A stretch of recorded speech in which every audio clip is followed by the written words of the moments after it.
जय जगन्नाथ। आज आम आलोचना करिबा चिलिकार सायंतन दृश्य कवितार एमसीक्यू क्वेश्चन आंसर। प्रथम क्वेश्चन हेउछि राधानाथ रायंक अनुदित कृति किए।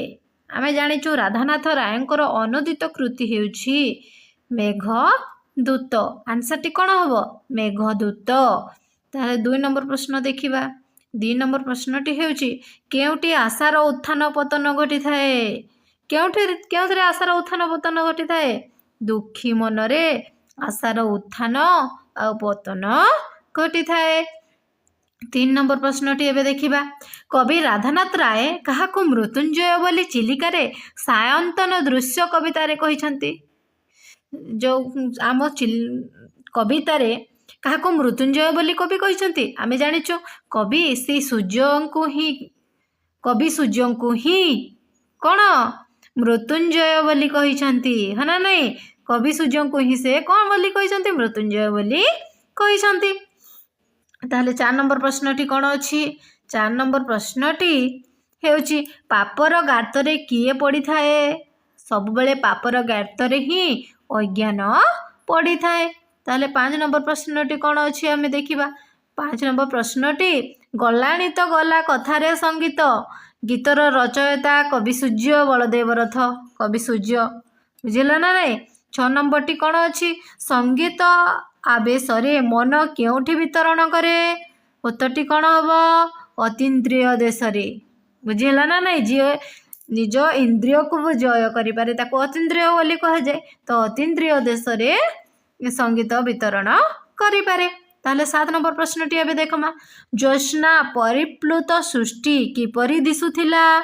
ज्योत्स्ना परिप्लुत सृष्टि किपरि देखा जाउथला सेतेबेले पारदरे धुआ हैला परी देखा जाउथला। उत्तरटी कोन हबो पारदरे धुआ हैला परी देखा जाउथला। ताहले 8 नंबर प्रश्नटी एबे देखिबा। 8 नंबर प्रश्नटी हेउची शांति काहेकि लोकालय को त्याग करूची। काहेकि शांति काहेकि लोकालय को तार त्याग कला कलिर उपद्रव कारणरू। कांदी लागि उत्तरटी कोन हबो कलिर उपद्रव कारणरू। 10 नंबर प्रश्न एबे देखिबा पूर्व दिग्बलय रे कवि कहार छायाकार चित्र देखिचंती।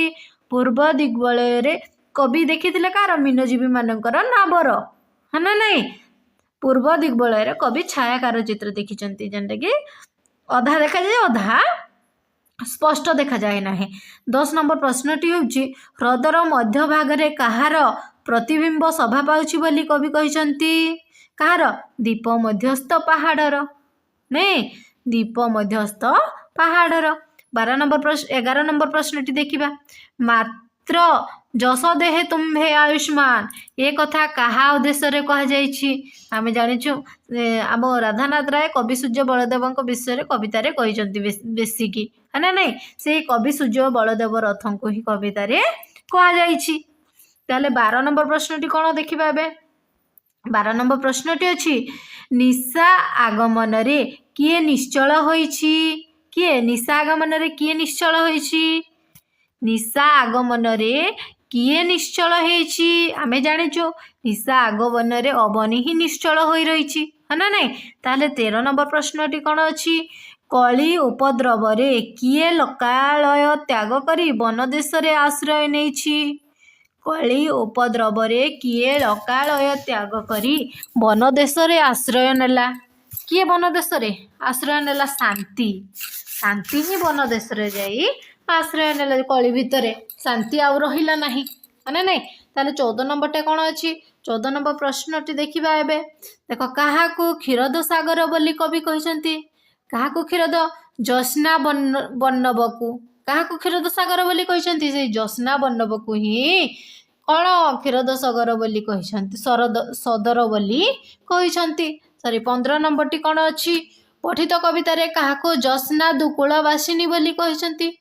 काहाकू ज्योत्स्ना दुकूल वासिनी बोली कहिसंती दिगंगना को। काहाकू दिगंगना को बुझिला ना नहीं।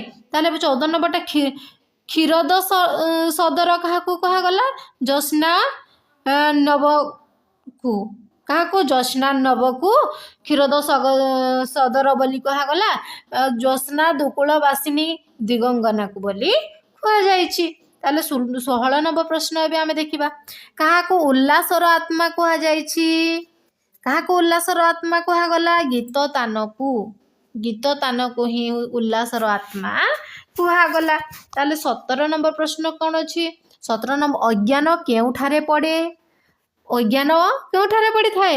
ପାପ ଗର୍ତ୍ତରେ କିଏ ପଡ଼ିଥାଏ? ଅଜ୍ଞାନ ହିଁ ପାପ ଗର୍ତ୍ତରେ ପଡ଼ିଥାଏ। ଅଜ୍ଞାନ କେଉଁଠାରେ ପଡ଼ିଥାଏ? ଅଜ୍ଞାନ ପାପ ଗର୍ତ୍ତରେ ପଡ଼ିଥାଏ। 18 ନମ୍ବର ପ୍ରଶ୍ନ ଉଲ୍ଟେ ପୁଲ୍ଟେଇକି ଦେଲେ ମଧ୍ୟ ତୁମେମାନେ ଠିକ୍ ଭାବରେ କରିପାରିବ। ବୁଝିଥାଅ ବିଷୟଟି, ତାହେଲେ ଠିକ୍ ଭାବରେ କରିପାରିବ। ଦିଗଙ୍ଗନାଙ୍କର ଦୁକୁଳ ସହିତ କାହାକୁ ତୁଳନା କରାଯାଇଛି? ଦିଗଙ୍ଗନାଙ୍କର ଦୁକୁଳ ସହିତ ଜ୍ୟୋତ୍ସ୍ନାକୁ ହିଁ ତୁଳନା କରାଯାଇଛି। କାହାକୁ ତୁଳନା କରାଯାଇଛି? ଜ୍ୟୋତ୍ସ୍ନାଙ୍କୁ ହିଁ ତୁଳନା କରାଯାଇଛି।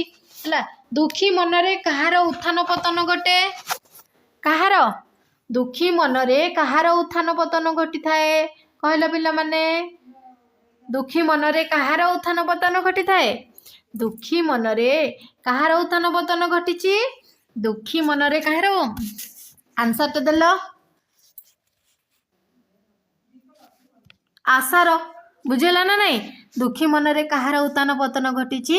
ଆଶାର ହିଁ ଉତ୍ଥାନ ପତନ ଘଟିଛି। 20 ନମ୍ବରଟା କ'ଣ? ସଙ୍ଗୀତ ଆବେଶରେ ଅତୀନ୍ଦ୍ରିୟ ଦେଶରେ କିଏ ବିଚରଣ କରେ? କହିଲ, ସଙ୍ଗୀତ ଆବେଶରେ ଅତୀନ୍ଦ୍ରିୟ ବେଶରେ କିଏ ବିଚରଣ କରିଥାଏ? ମନ। କିଏ ବିଚରଣ କରିଥାଏ? ମନ ହିଁ ବିଚରଣ କରିଥାଏ। 21 ନମ୍ବର ପ୍ରଶ୍ନଟି କ'ଣ ଅଛି ଦେଖ। କଳି ଉପଦ୍ରବରେ ଶାନ୍ତି କେଉଁଠାରେ ଆଶ୍ରୟ ନେଇଥିବା କବି ସମ୍ଭାବନା କରିଛନ୍ତି? କହିଲ, କେଉଁଠାରେ? ଚିଲିକା କୂଳରେ। କେଉଁଠାରେ? ଚିଲିକା କୂଳରେ। ଆନ୍ସରଟି କ'ଣ ହବ? ଚିଲିକା କୂଳରେ। 22 ନମ୍ବର ପ୍ରଶ୍ନଟି କ'ଣ ଅଛି ଦେଖ। 22 ନମ୍ବର ପ୍ରଶ୍ନଟି ଏବେ ଅଛି,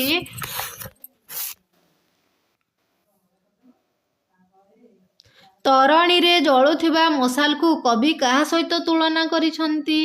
ତରଣୀରେ ଜଳୁଥିବା ମଶାଲକୁ କବି ପାପମୂର୍ତ୍ତି ସହିତ ତୁଳନା କରିଛନ୍ତି। କାହା ସହିତ ତୁଳନା କରିଛନ୍ତି? ପାପମୂର୍ତ୍ତି ସହିତ ତୁଳନା କରିଛନ୍ତି। 23 ନମ୍ବର ପ୍ରଶ୍ନଟି ଏବେ କ'ଣ ଅଛି? ସର୍ପ ମଣ୍ଡିତ ଶିବଙ୍କ ସହିତ କବି କାହାକୁ ତୁଳନା କରିଛନ୍ତି? ସେଇ ସର୍ପ ମଣ୍ଡିତ କବିଙ୍କ ସହିତ କବି ସୂର୍ଯ୍ୟକୁ ହିଁ ତୁଳନା କରିଛନ୍ତି। କାହାକୁ ତୁଳନା କରିଛନ୍ତି? କାହାକୁ ତୁଳନା କରିଛନ୍ତି? ବନଭୂମିକୁ ତୁଳନା କରିଛନ୍ତି। ସର୍ପମଣ୍ଡିତ ଶିବଙ୍କ ସହିତ କବି କାହାକୁ ତୁଳନା କରିଛନ୍ତି? ବନଭୂମିକୁ ହିଁ ତୁଳନା କରିଛନ୍ତି। 24 ନମ୍ବର ପ୍ରଶ୍ନଟି ଏବେ କ'ଣ ଅଛି ଦେଖିବା। 24 ନମ୍ବର ପ୍ରଶ୍ନଟି ଏବେ ହେଉଛି, ଚିଲିକା ପବନରେ କେଉଁ କବିଙ୍କ ସଙ୍ଗୀତ ଭାସି ଆସୁଥିଲା? ଚିଲିକା ପବନରେ କବି ସୂର୍ଯ୍ୟଙ୍କର ସଙ୍ଗୀତ ଭାସି ଆସୁଥିଲା। 25 ନମ୍ବର ପ୍ରଶ୍ନଟି କ'ଣ ଏବେ ଆମେ ଦେଖିବା। 25 ନମ୍ବର ପ୍ରଶ୍ନଟି ଅଛି, ସମୁଦ୍ର ମୁହାଣରୁ ମାଛ ଧରି ଧୀବରମାନେ କେଉଁ କଥା ଭାବି ଫେରୁଥିଲେ? କେଉଁ କଥା ଭାବି ଫେରୁଥିଲେ? ନିଜ ଘର କଥା ଭାବିକି ଫେରୁଥିଲେ, ହଁ ନା ନାଇଁ? ସମୁଦ୍ର ମୁହାଣରୁ ମାଛ ଧରି ଜୀବମାନେ ନିଜର ଘର, ନିଜ ପରିବାର, ନିଜ ଘର କଥା ଭାବି ସେମାନେ କ'ଣ କରୁଥିଲେ? ଘରକୁ ଫେରୁଥିଲେ।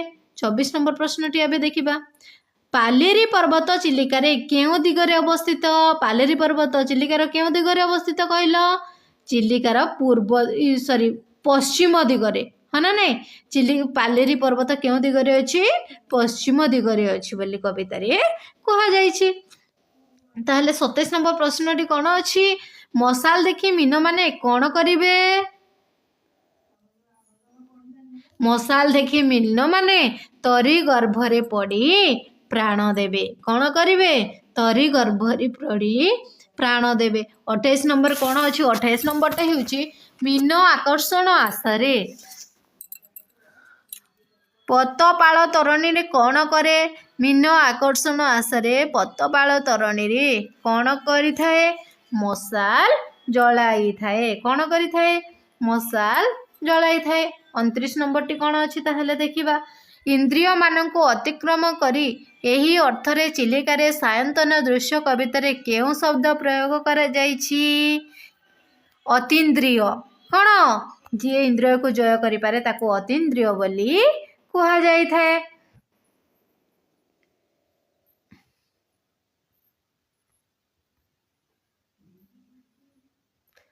30 नंबर प्रश्नटी कौन अच्छी देखा चिलिका केउं धरणर काव्य चिलिका गोटे खंड काव्य उत्तरटी कौन हम चिलिका गोटे खंड काव्य ताले 31 नंबर प्रश्नटी कौन अच्छी नदी बा समुद्र मध्य को पशि जाइथिबा मध्य भाग को कौन कहा जाए मध्य भाग को नासी बोली कहा जाए कौन कहा जाए नासी बोली कहा जाए दु कूल कहले आमे कौन बुझू दी कूल कहले पाट लुगा बोली बुझी था दु कूल कहले आमे कौन बुझी था पाट लुगा बोली बुझी था ताहले 33 नंबर प्रश्नटी कौन अच्छी बागेश्वरी केउं देवींकर अन्य नाम केउं देवींकर बागेश्वरी केउं देवींकर अन्य नाम आमे जाने जो बागेश्वरी रो प्रतिशब्द लेख कहले कौन हम सरस्वती बागेश्वरी होउचंती हमर किए सरस्वती 34 नंबर प्रश्नटी कौन अच्छी 34 नंबर प्रश्नटी अच्छी ह्रदर नील वक्षरे किए अधिष्ठान करुथिला किए जो ह्रदर नील वक्षरे गीतर तान ही अधिष्ठान करुथिला 35 नंबर प्रश्नटी चौदिगरे केउ माने हसुथिले दिगंगना माने चौदिगरे हसुथिले से दिगंगना देवी जणे हला 36 नंबर प्रश्न रे कौन हला चिलिका रे केउ गुड़िक टिके देखा देई पुणी लुचि जाउथला केउ गुड़िक टिके देखा देई पुणी लुचि जाउथला केउ गुड़िक टिके फेरुथिबा बोईत गुड़िक जो मीनजीवी माने जो फेरुथिले से टिके देखा जाउथला पुणी लुचि जाउथला अंधार रे हला 37 नंबर प्रश्न मीनजीवी सहित नार चित्र किपरि दिसुथिला कहला छायाकार परि देखा जाउथला है ना नहीं से नार चित्र गुड़िक किपरि देखा जाउथला छायाकार परि देखा जाउथला भालेरी शिखरे कौन देखी नाविक माने घर को बाहरुथिले कौन देखे से भालेरी शिख कौन गोटे पहाड़ कौन देखिकी से माने फेरुथिले संध्या तारा देखिकी से माने घर को फेरुथिले है ना नहीं कौन देखी से माने घर को फेरुथिले संध्या तारा देखी से माने घर को फेरुथिले बुझी ताहले 39 नंबर प्रश्नटी आमे देखिबा 39 नंबर प्रश्नटी होची जल स्थल नभ केउथिरे परिप्लुत होइथिला केउथिरे परिप्लुत होउथिला ज्योत्स्ना रे जल स्थल नभ केउथिरे परिप्लुत होउथिला ज्योत्स्ना रे परिप्लुत होउथिला 40 नंबर प्रश्नटी कौन अच्छी चंद्रचूड़ काहाकू कहती चंद्रचूड़ बोली आम काहाकू कही था शिवं को ही कही था चंद्रचूड़ बोली काहाकू कह जाई थाए शिवं को कह जाई थाए ताहले 41 नंबर प्रश्नटी कौन अच्छी देखिबा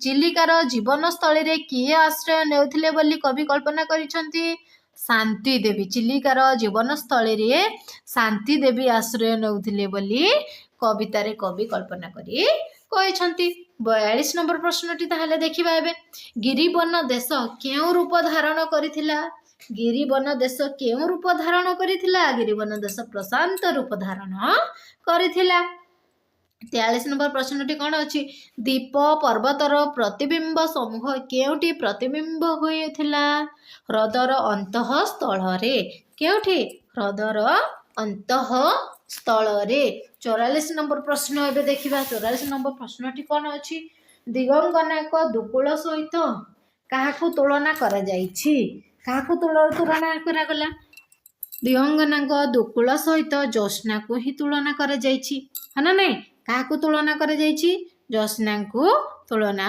करा जाइछि 45 नंबर प्रश्नटी कौन अच्छी दिगंगना उद्देश्य रे केउ शब्द व्यवहार करा जाइछि केउ शब्द व्यवहार दिगंगना उद्देश्य रे केउ शब्द व्यवहार करा जाइछि कहला मधुर हासिनी बोली कहा जाइछि हम कवितारे कौन मधुर हासिनी दिगंगना को मधुर हासिनी बोली कहा जाइछि 47 नंबर कहले कौन बुझ 47 नंबर प्रश्नटी कौन अच्छी देखिबा हमें श्मशान काहाकू ग्रास करे बोली कवि कहते क्या श्मशान ग्रास करे बोली कवि कहले माटी देह को है ना नहीं माटी देह को श्मशान ग्रास करे बोली कवि कवितारे कहते 47 नंबर प्रश्नटी प्राची मूल रे कहार छायाचित्र देखा जाउथिला कहार प्राची मूल रे प्राची पूर्व दिगरे कहार छायाचित्र देखा जाउथिला कहार मीनजीवी मानकर ना नहीं प्राची कहले पूर्व दिग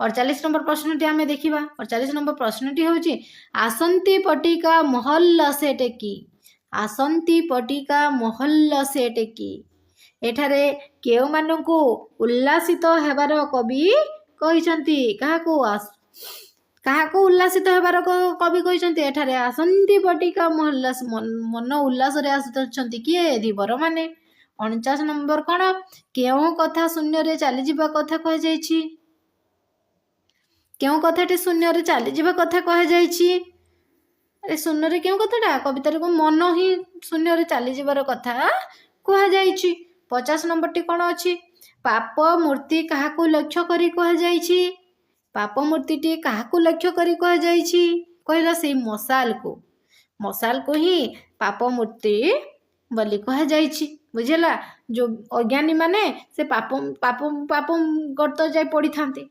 हला एठारे पाप मूर्ति काहाकू कह गला मशाल को 51 नंबर प्रश्नटी चंद्र किरण सृष्टि किपरि दिसुछि पारद दौड़ भाया धौत भाया देखा जाऊला है ना नहीं 51टा प्रश्न अच्छी प्रश्न नहीं मु आसी एवं समस्ते प्रत्येक प्रश्न को जदि अनुध्यान कर देखिबा ताहले 2टा ना 3टा क्वेश्चन आसीब एवं समस्ते भल भाव मोर आशा पढ़िब एवं मने रखिब जय जगन्नाथ।